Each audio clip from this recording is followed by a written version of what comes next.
श्री स्वामी समर्थ मित्रांनो, आपल्या स्वामी सेवा या चॅनलवरती तुमचे मनापासून स्वागत आहे। मित्रांनो, आज आहे गुरु पुष्यामृत योग। तो म्हणजे एक तर पुष्य नक्षत्र, दुसरं गुरुवार असल्यामुळे पुष्य नक्षत्र आणि गुरुवार दोन्ही जेव्हा एकत्र झाले त्याच्यामुळे गुरु पुष्यामृत हा योग आजचा बनत आहे। तर बऱ्यापैकी आपल्या सेवेकरी भाऊ बहिणींना माहिती असेल की जेव्हा गुरु पुष्यामृत योग येतो तेव्हा आपण माता लक्ष्मी यांची विशेष सेवा करू शकतो। तर त्या सेवेमध्ये त्याआधी लक्ष्मी माता यांची सेवा आपल्याला गुरुवारच्या दिवशी स्पेशली आपण जो संध्याकाळचा दिवाबत्तीचा टाईम असतो आपला 7, सव्वा 7, 7:30 या वेळेत आपण संध्याकाळची जी दिवाबत्ती करत असतो। तर ह्या वेळेत स्पेशली आपण माता लक्ष्मी यांची विशेष आराधना करू शकतो, सेवा करू शकतो। कारण की लक्ष्मी माता येण्याची वेळ ही आपण हीच मानतो की संध्याकाळची वेळ 7, सव्वा 7, 7:30 खूप 8 वाजेपर्यंत असा आपण एक आपला दररोजचा असतं लक्ष्मी यायची वेळ आहे। तर याच लक्ष्मी मातांच्या येण्याचा जो वेळ आहे संध्याकाळचा, तर ह्या वेळेचा या संधीचं आपण सोनं करू शकतो। याचं म्हणजेच मला काय म्हणायचं आहे थोडक्यात, आज आहे गुरु पुष्यामृत योग।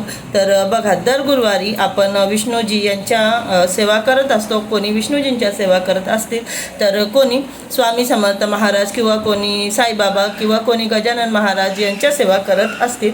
पण ह्या सेवा करत असलो तरी माता लक्ष्मी यांचा आजचा विशेष जो दिवस आहे तर आपण या संधीचं सोनं करू शकतो। म्हणजे आपण लक्ष्मी माता यांना प्रसन्न करण्यासाठी त्यांचा कृपा आशीर्वाद आपल्यावरती व्हावा आणि आपल्या घरात लक्ष्मी येण्यासाठी किंवा आलेली लक्ष्मी थांबण्यासाठी आपण काही विशेष सेवा करू शकतो। तर आज संध्याकाळची जी वेळ आहे दिवाबत्तीचा टाईम ज्याला आपण बोलतो, त्या वेळेत आपण ज्या सेवा माता लक्ष्मीच्या करू शकतो त्या सेवा मी तुम्हाला सांगते, पुढील प्रमाणे आहेत।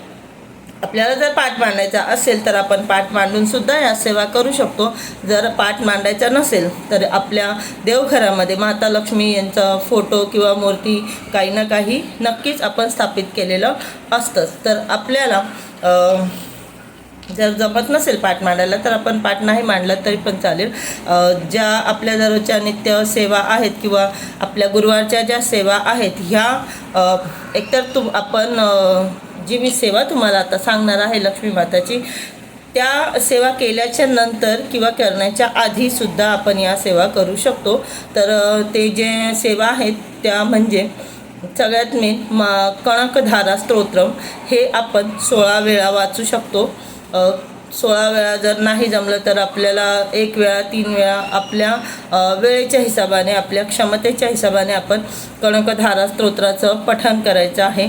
त्यानंतर महालक्ष्मी अष्टकम आणि आणखी श्रीसूक्तम सगळ्यात महत्त्वाचं। तर श्रीसूक्तम हे आपण नेहमी आपण वाचन पठण करत असतो किंवा आपण ऐकत असतो। तर श्रीसूक्तम आपल्यासाठी काही नवीन नाही आहे। श्रीसूक्तम हे आपण नेहमीच पठण करत असतो।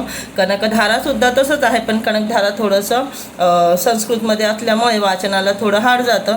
तर आपण कणकधारा स्तोत्रम हे जर आपल्याला जमत असेल तर 16 वेळा करू शकतो, नाही तर आपण 1 वेळाही करू शकतो।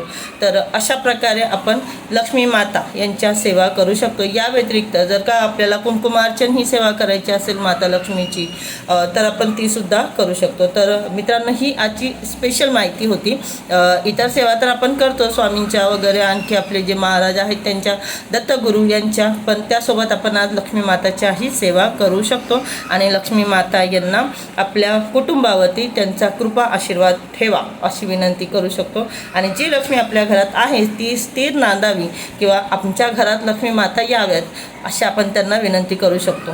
तर मित्रांनो, नक्कीच ज्यांना इच्छा असतील ते या सेवा करू शकतात।